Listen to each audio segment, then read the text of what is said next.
Régimen de personas en el derecho romano. El derecho romano es la fuente principal del derecho moderno.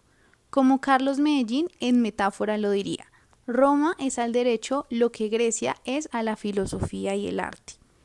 De tal importancia para abordar el tema, podemos empezar estableciendo en el régimen de personas del derecho romano tres estados fundamentales: el estado de libertad, el estado de ciudadanía y el estado de familia. Estado de libertad. Es la característica de la personalidad humana. El hombre que no era libre no era persona. Solo los hombres libres podían gozar del estado de ciudadanía y de familia. Así entonces los esclavos en Roma no eran considerados personas.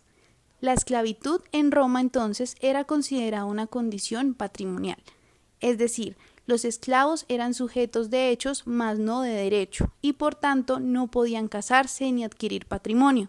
Para que un esclavo fuese libre, existía la manumisión, que era el acto jurídico que convertía al esclavo en un hombre libre, pero bajo una condición social inferior a la de un hombre que nunca fue esclavo. Del estado de ciudadanía.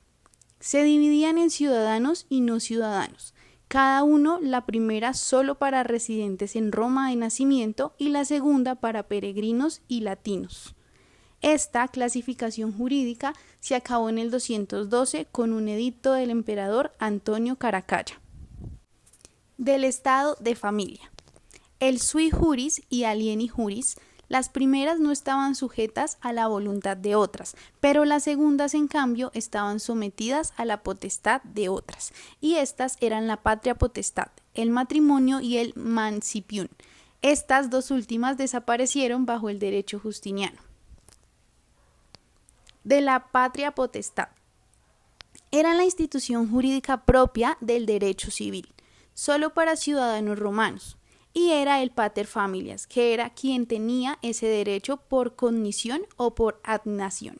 Las mujeres no podían ejercer este derecho, pero sí estaban sujetas a él. Asimismo, el pater familias podía disponer de la vida o manciparlo, es decir, cederlo o venderlo e incluso abandonarlo. Del estado de familia. Nacía con el matrimonio, que era un acto solemne, y con el tiempo los romanos lo alejaron de la divinidad religiosa. La obligación de la fidelidad fue más estricta para la mujer. Asimismo, cada cónyuge conservaba su patrimonio, es decir, no había sociedad conyugal. El matrimonio solo se podía disolver si moría uno de los cónyuges, por pérdida de la libertad, la pérdida de ciudadanía o el divorcio. Los hijos de la unión quedaban sujetos a la patria potestad del jefe de familia, pero también se podía adquirir esta condición con la adopción o por legitimación del concubinato. De la tutela. La tutela es un poder dado y permitido en el derecho civil para proteger a quien por causa de su edad no puede defenderse por sí mismo. Esta definición comprende solo la tutela del menor, pero también era aplicable al sexo femenino, la alteración de capacidades mentales y la prodigalidad. Entre las formas de tutela estaba la tutela legítima y la dátiva. De la curatela. La ley de las 12 tablas instituyó la curatela como medida de protección de los furiosi o locos y los pródigos o disipadores, como medida de protección de su patrimonio.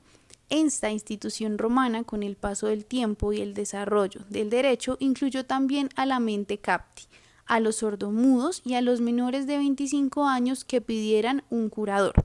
Las principales funciones del curador eran similares a las del tutor, que tenía como fin garantizar al incapaz el ejercicio de sus derechos civiles. Por último, en el régimen de personas naturales, hablaremos de la capitis, de minuto. Este era un fenómeno exclusivo del derecho romano y consistía en la pérdida de libertad o de la ciudadanía o en una transformación de la personalidad civil desde el punto de vista del estado de familia. De la persona moral o jurídica. La personalidad moral o jurídica, como se le conoce en el derecho moderno, existía para ciertas entidades públicas o privadas, como el Estado, los municipios, las corporaciones, etc. Esta se constituía por personas físicas con la voluntad de reunirse y crearla. Esta tenía todos los atributos de la persona civil, pero representada por la persona física, designada por quienes la conformaron.